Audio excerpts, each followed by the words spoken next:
Hello friends, welcome back to my YouTube channel PD tech math. तो पिछले lecture में हमने ऑर्डिनरी साइमल्टेनियसली डिफरेंशियल इक्वेशन की definition की थी।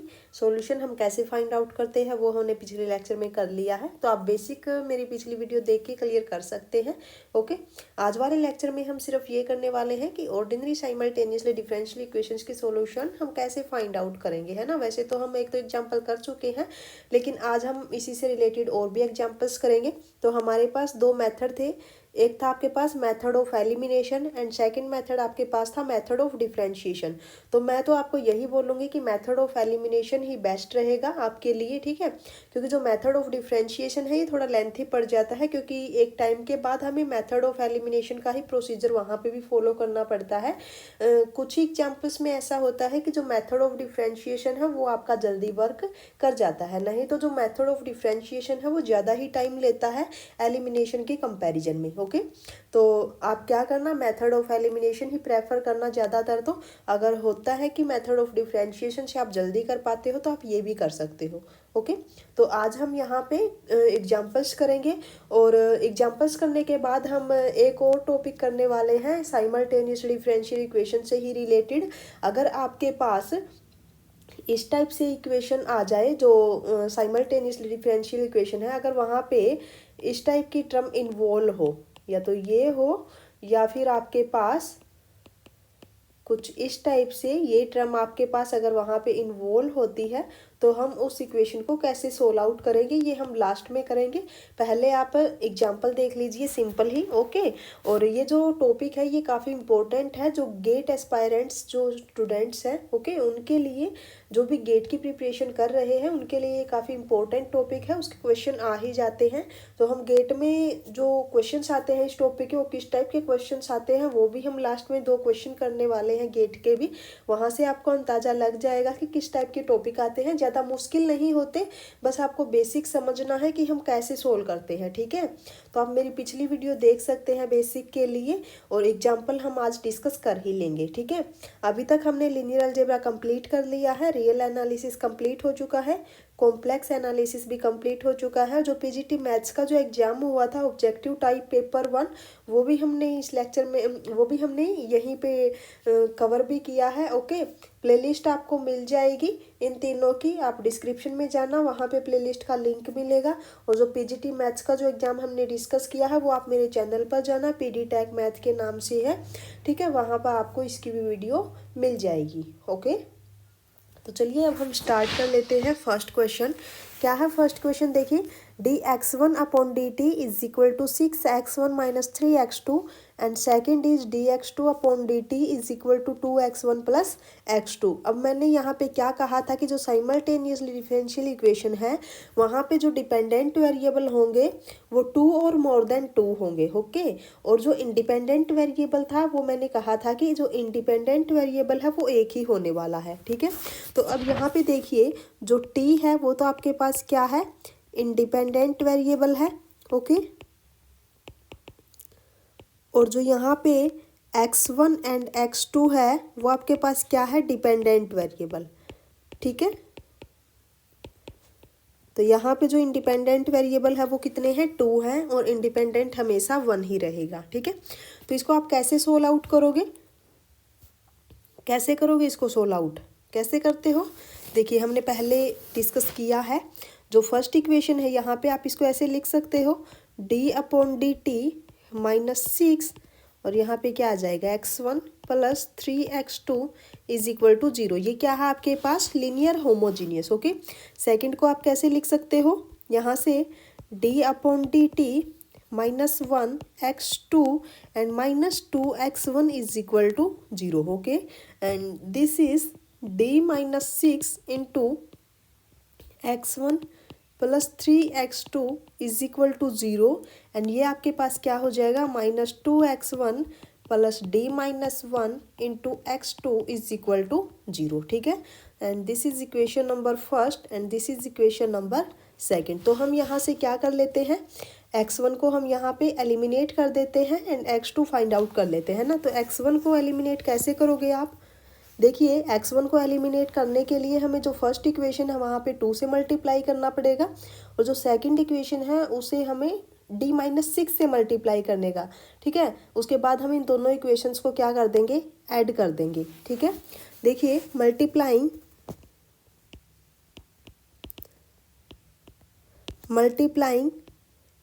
Equation 1 by 2 and equation 2 by D-6, okay, and then adding, ठीक है। उसके बाद हमें क्या करना है, ऐड कर देना है। तो देखिए जब आप 2 से मल्टीप्लाई करोगे तो क्या आएगा, 2D-x into x1 and plus 6x2 is equal to 0, this is equation number 3, and -2 into D-6 से मल्टीप्लाई करना है x1 and plus D-6 into D-1 x2 is equal to 0, and this is equation number 4, ठीक है। उसके बाद हमें क्या करना था, इन दोनों को ऐड कर देना है। जब आप ऐड करोगे तो ये टर्म आपकी कैंसिल हो जाएगी।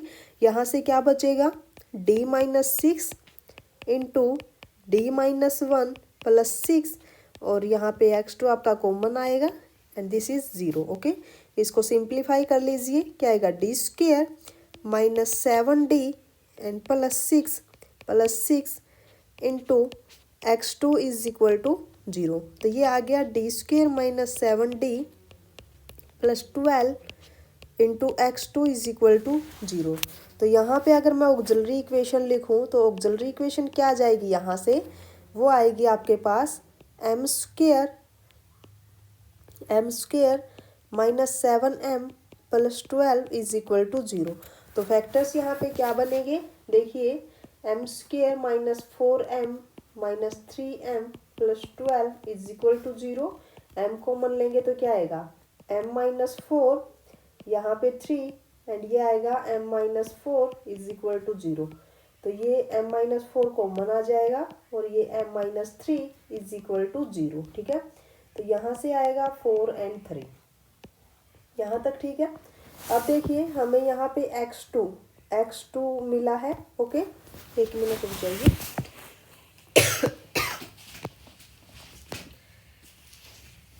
बस एक मिनट भैया।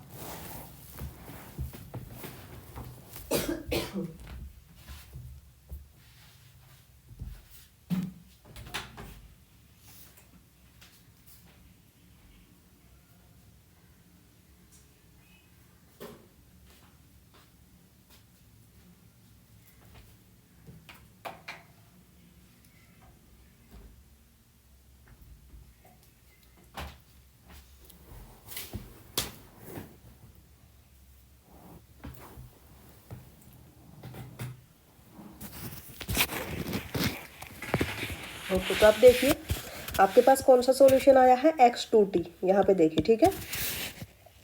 तो कैसे लिखोगे, x2t is equal to c1 e raise to the power 4t plus c2 e raise to the power 3t, okay. अब यहाँ पे देखिए हमें क्या फाइंड आउट करना है, x1t। तो आप क्या करो, यहाँ पे x1t कैसे निकलेगा, अगर यहाँ पे इस इक्वेशन में आप पुट कर दो, ठीक है। इस इक्वेशन में अगर आप dx2/dt और x2 की वैल्यू पुट कर दो तो आपके पास x1 निकल जाएगा, ठीक है। यहाँ पे इक्वेशन नंबर 2 में है ना। तो देखिए इसका डिफ्रेंशिएशन कीजिए, आप क्या आएगा, dx2/dt is equal to 4c1 is equal e raise to the power 4t plus 3c2 e raise to the power 3t, okay. Put कीजिए value, now putting the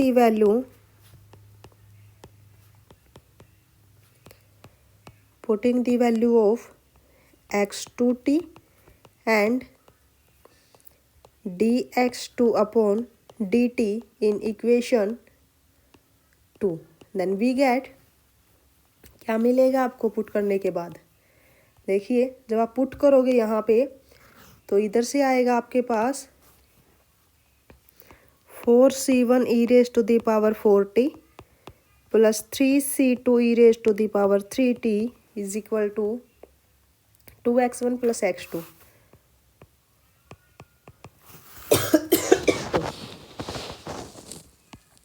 plus x2।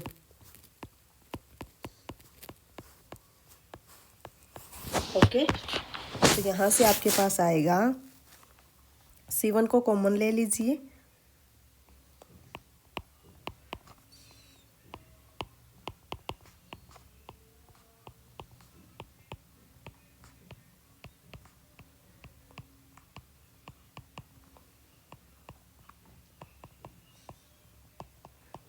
Okay.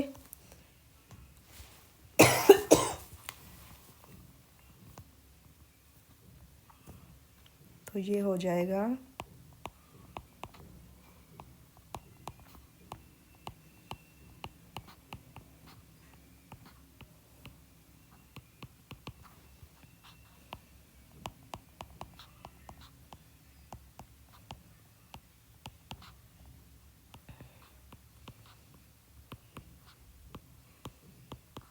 Okay.